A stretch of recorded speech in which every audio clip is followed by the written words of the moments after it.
Hello and welcome back to another edition of GNAT-TV's In-Depth series. I'm Andrew McKeever, the news director at GNAT-TV's News Project, and it's a pleasure to have you with us today on Tuesday, March 30th.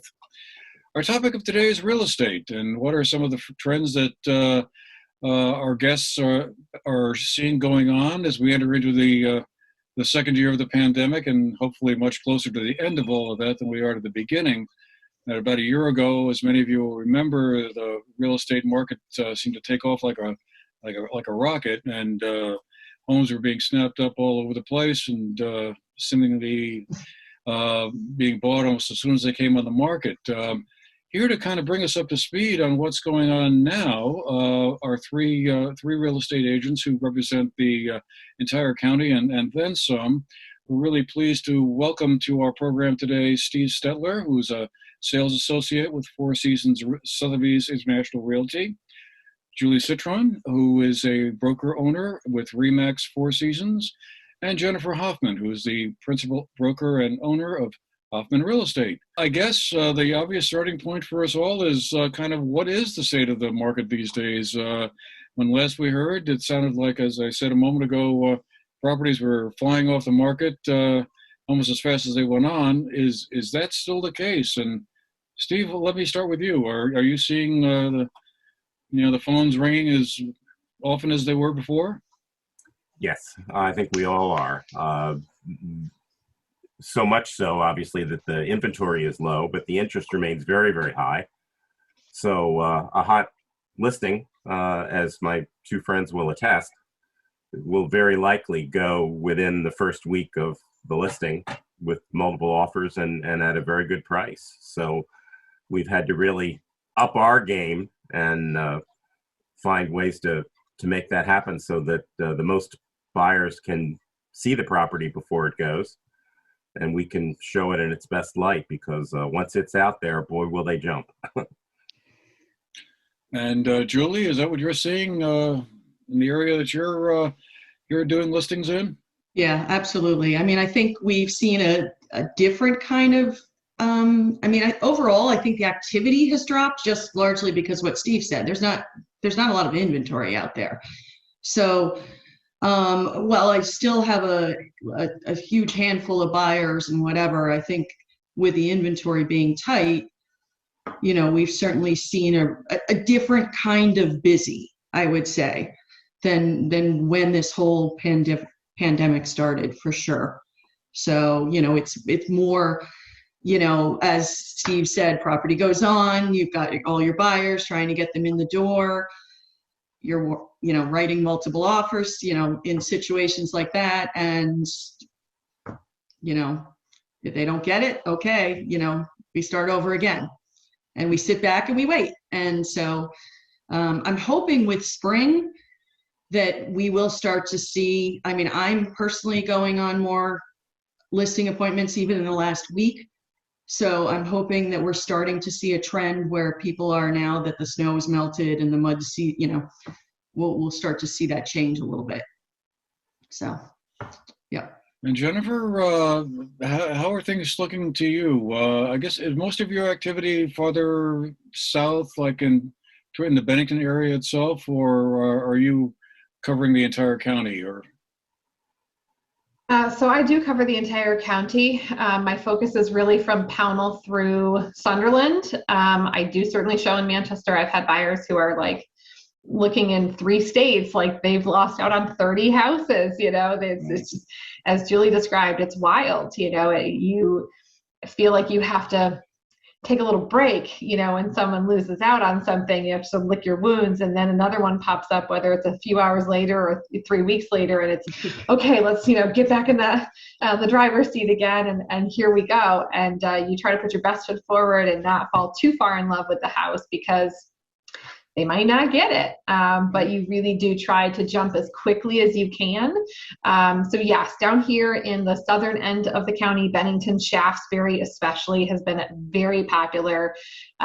People want more open spaces.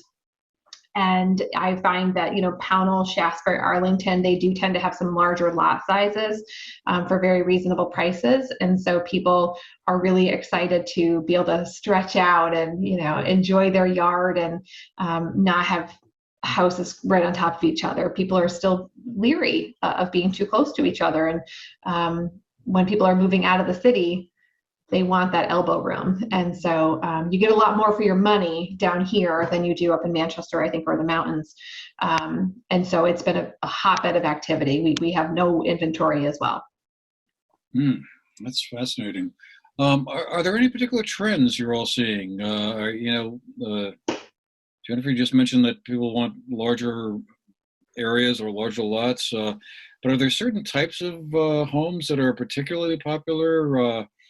Is size an issue for the number of square feet in a home? Is that? I find up in what we'll call the mountain towns, which is where I spend most of my time, that the larger houses that quite honestly have been sitting there for quite a while are suddenly now very popular.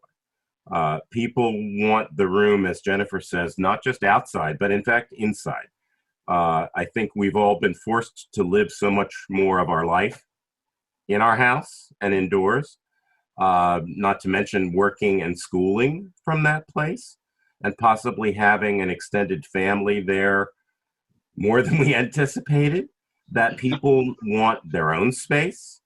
They don't want to be running their office from the dining room table. They want a nice room where they can go quietly read and not listen to two other people Zoom or listen to music. And the good news for the larger homes that haven't in my area moved as quickly is that now they're jumping off the lot as well. So that's been, to me, one of the most notable changes in the last year. And Julie, Jenifer, is that kind of what you're seeing as well? I'm finding a lot of buyers prefer to have move-in ready. There's definitely a premium for that, particularly people that are moving here from elsewhere that, don't have the contractors or the connections, and they just basically they needed to get out of the city or their environment and come into a place that they can unpack their bags and, certainly plug in their internet, which I think are all anxious to have, and for the reasons that Steve said, and get going. So I definitely think that move-in ready has been a huge, bonus for people if they can find that as well. So I totally agree. Not only do people want a larger house and more move-in ready, neighborhood or not in a neighborhood, I think has been a really big deal to a lot of people. But I just came from a listing appointment, and the seller said, "Gosh, this is a 5-bedroom house. I just don't think anybody wants a house this big." And I said, they do, because they then can have separate office spaces and schooling spaces or craft rooms, and having, I think, a little less open concept has been a new trend now, with so many people having to Zoom constantly for work and for school, that if you have one big great room where everybody's in all the time, that just doesn't work for what we're doing right now. And so having more bedrooms or more bonus rooms has become very popular. And I think it's still very unique. There's people who need a one-level living. So the ranch style home, I think, is always going to be popular. And even if it does have multiple stories, at least having master bedroom, bathroom, laundry, and all of your public rooms on the main floor is extremely popular. Are most of the buyers buying like a primary home, or is this like sort of a secondary place, and they're keeping their former residence in the city or wherever they're moving from? Some of that, of course, depends on the area where you're selling. The mountain towns, we're about 50% or have been second homes. So we're still getting a lot of second home buyers, but I'm also finding the trend now is moving toward more primaries or moving toward secondaries that will be used up to almost the 6 months of the year. and that they're already imagining will become a primary for them at some point. And that, for my market, is a change. It's partly related to the pandemic, but it's partly what I see as a belated awareness of the quality of life here. We've got excellent schools. We've got great outdoor recreation, some of it even free. We've got the farm to table movement with fabulous restaurants, and now, believe it or not, in the country, even takeout service, if not delivery, and great arts and culture, so people are really discovering, I've only been in this business for 2 years. These ladies have got me beat there, but I felt for a decade that Southern Vermont has been hugely undervalued and underappreciated as a place to move and live. And I think the missing point always was, we have quality of life, but can you make a living? And now that people have learned that they can do a lot more from home, and all of our jobs have changed. I mean, none of us are really working out of an office these days, and haven't been for a year. And some of us may never return to one, and some of them may barely return to one. So all of that's affected the market very much. So clearly a key factor in all of this is broadband quality or capacity. I'm sure, is that like the first question people ask you when you're showing a house, like how many megabits a second of upload and download speed do I get? Or I haven't had a buyer this entire year who has said, "Oh, and I don't need high-speed internet." Right. I added the little speed app on my phone so I can test it for them now, but yeah. And, it's interesting that certain locations now have picked up. Chester and Andover, which are lovely places to live near me, were not as busy until people discovered that they had, in many of the locations in Chester and Andover, fiber optic. So that made a huge difference. I guess this is also a great time to be selling a house too, I suppose, if you're kind of at that point. If you have anywhere to go. Right. I mean, is there a few things that folks can do to kind of enhance the value of their homes to make it even more saleable? Go ahead, ladies. I'll say, I think that it really depends on the market and who the buyer is. So here down in, my area, it is primarily full-time, primary homeowners. And oftentimes they are going with financing that requires low down payment. And so when we're dealing with the alphabet soup of loans, VA, USDA, and FHA, which are very common in my market, there are things that a house needs to have in order to make it pass that appraisal, which is more stringent than obviously a cash buyer not needing an appraisal or even conventional. So things like the electrical outlets in all the rooms that could be wet, kitchen, bathrooms, where the laundry machine, washing machine is, outside, an unfinished basement, and garage. All those rooms are supposed to have all GFI outlets. So that's a very common thing that I will discuss with sellers when I'm approaching them to list and say, gosh, this electrical has not been updated. This is something that we want to get scheduled because it's hard to get someone in at the last minute. Everyone is so booked and busy that for a small job like that, it's going to be really hard to get an electrician to return that phone call. So I do try to head those things off at the pass. Likewise, if you have some, your toilet's loose or your hot water tank is old and it's going to die soon, let's get that stuff replaced. And even if it delays us a month in terms of listing, I think it's better to get that done up front, show that it's been taken care of, and you'll get that money back. Julie, let me throw this question your way. It was one we talked about earlier. With the market so hot, is it easier and less expensive to sell your house by owner or through a realtor? What's your takeaway on that?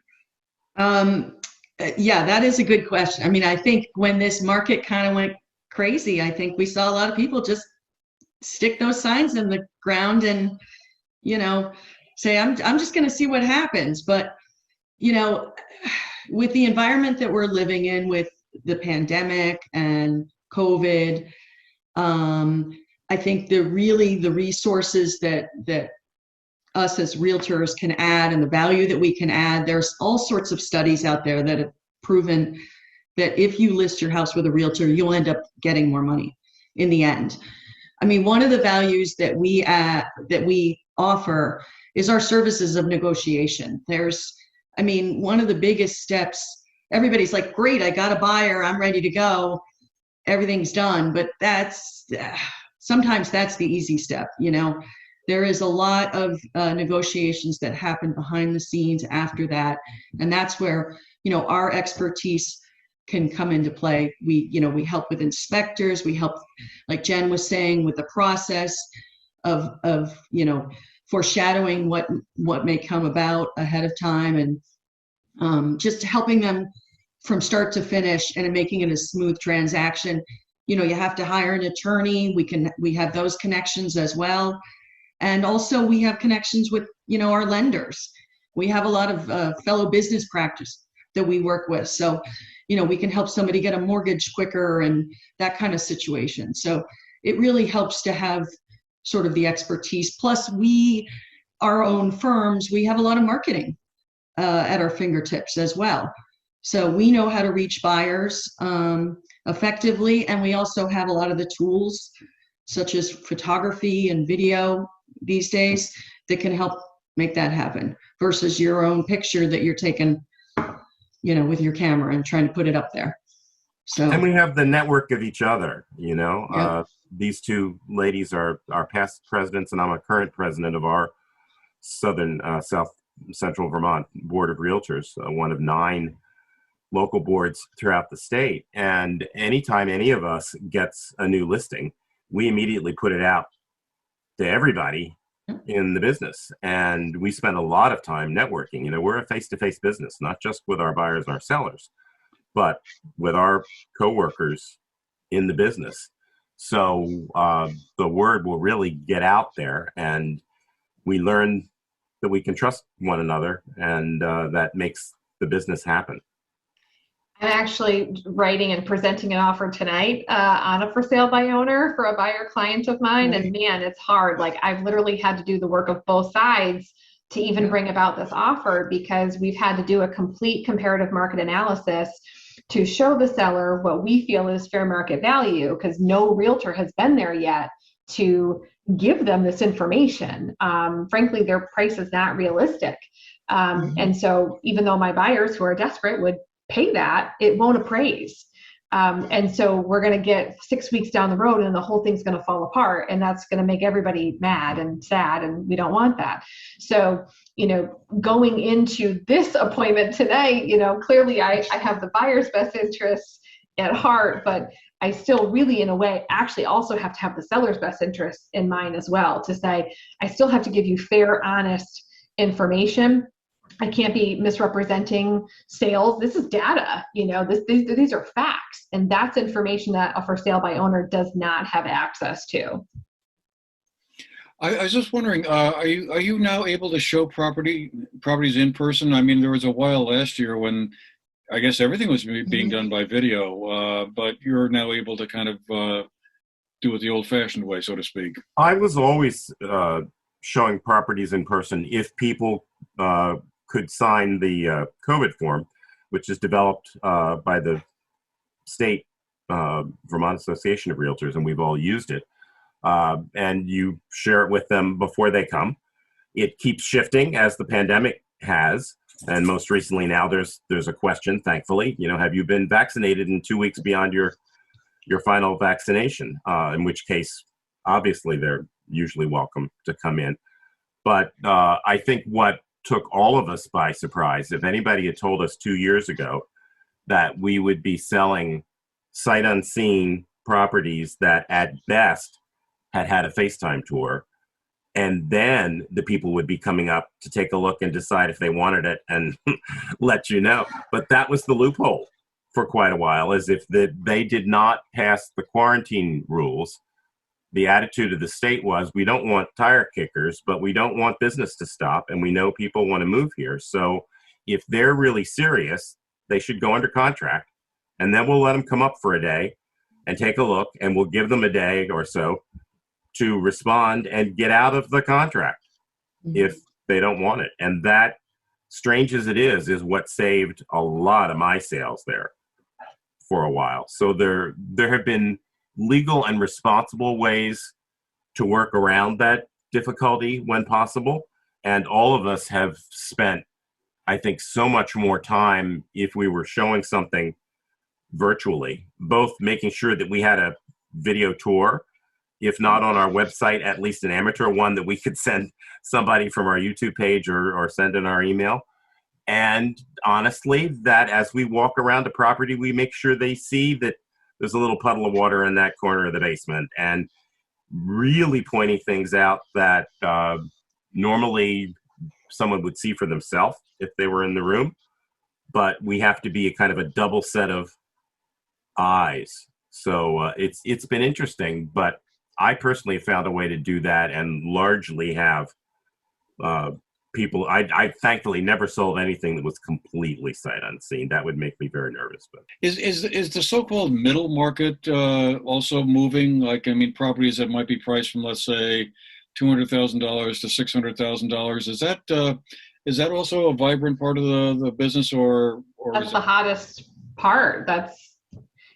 If you have something, let me know. I probably have 6 buyers for it. Okay. I'll give you a call after we're done. Okay. That's kind of always traditionally been the hottest market, right? Because it's kind of the median price nationally, really. So for us on the southern end of the county, I would say between like 150 to 250 is normally our bread and butter. But at this point, I'd say for just about every realtor I know, between 200 and 500 is like, that's the sweet spot. So because we have people who are moving out of a more affluent area or where taxes are much, much higher than ours, they just can afford quite a bit more than what the average local person can buy. And so like Steve was saying, some of those homes that have been sitting on the market for a long time, or maybe they're just a little too big or too out there, that hasn't been a hindrance. You know, if you are thinking about selling, now is a wonderful time to list. But you know, now that we have remote working and the capacity for people to work from home and or hybridly or whatever, is this something a trend that you could see lasting for several more years or even longer? Or, and again, is there going to be a cycle to this, and when at some point or another that'll just play itself out and we'll kind of go back to a more traditional kind of markets environment? these two can better speak to cycles because they've lived through some, and I'm, barely in my first. But I'll have to say, looking back on something I said earlier, because I feel this area is such a wonderful place to be and has been undervalued for a while, I feel we've simply caught up to what we are now. And my experience is that the majority of the buyers that I meet or that I'm dealing with are people who are very well informed, not just because everybody goes online now and has the time in the pandemic to research, but they're actually people with some life experience in Vermont that has always made them want to get here someday. And the pandemic has forced them to take the time to confront that now, to see the advantages they didn't even realize here, and if they're lucky, to act on it.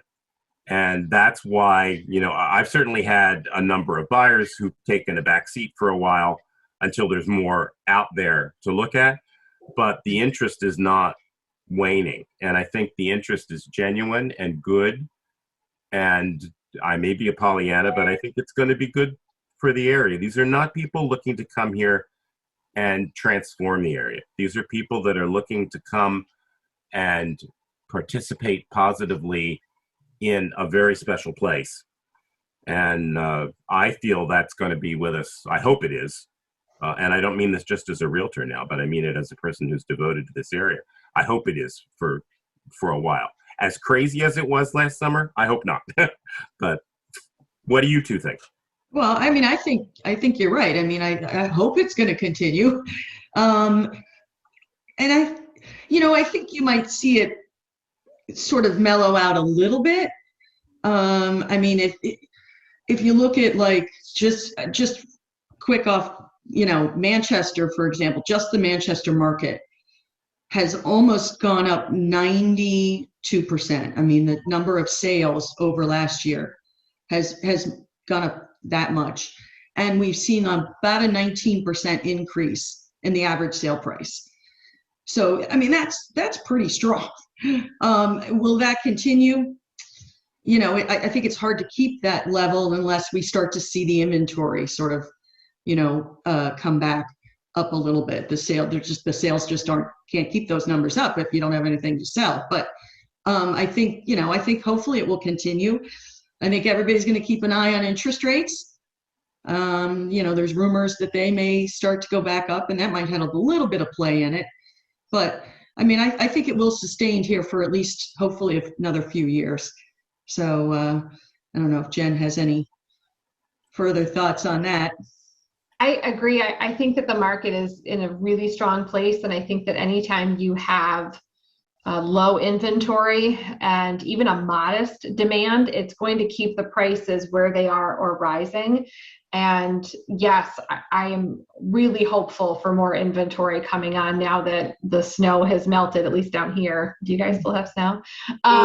It's 60 degrees out today. So I think that a lot of people have wanted to get a lot of projects done to prepare to list their homes, but because of the shortage of contractors who are all busy fixing up all the homes that have already been sold, it's hard to get someone to come in. So maybe you've known that even before COVID, you wanted to sell this year or next year.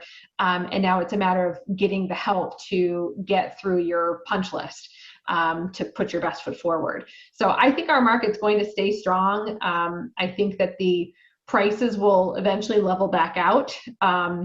And so we want people to get connected here and make friendships, real lasting connections. So I think that the more that people do that, the more likely it is that they're going to stay. And another phenomenon, Andrew, of this time is that land is selling much more than it has in a while. And obviously construction has picked up. I mean, Jenifer's husband's a builder. She can tell you about that. But good luck finding a builder or a contractor right now. But so there will be inventory in that sense as well. Well, yeah, you anticipated my next question there.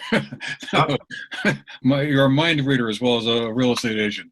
Well, that's interesting. Yeah, because I was wondering if raw land was selling too, and then I know construction costs are certainly high, but that might be one option for folks who did want to kind of eventually put down roots here, buy some land and build your own house. Absolutely. That's an easy way to go. Well, boy, time flies. We could probably talk about this for another half an hour, I think, but we're going to have to leave it there for today. But I wanted to thank all three of you for being with us to kind of bring us up to speed on what's happening in the real estate world. And well, all right, Steve Stettler, Julie Citron, Jenifer Hoffman, great to have you with us. And thanks again for your time. And well, good luck out there in Zoom land, I guess, where you're doing a lot of this as well. All right. And thanks to all of you for watching with us as well. Hope you found the show interesting and informative. And we'll see you again the next time. Have a great day.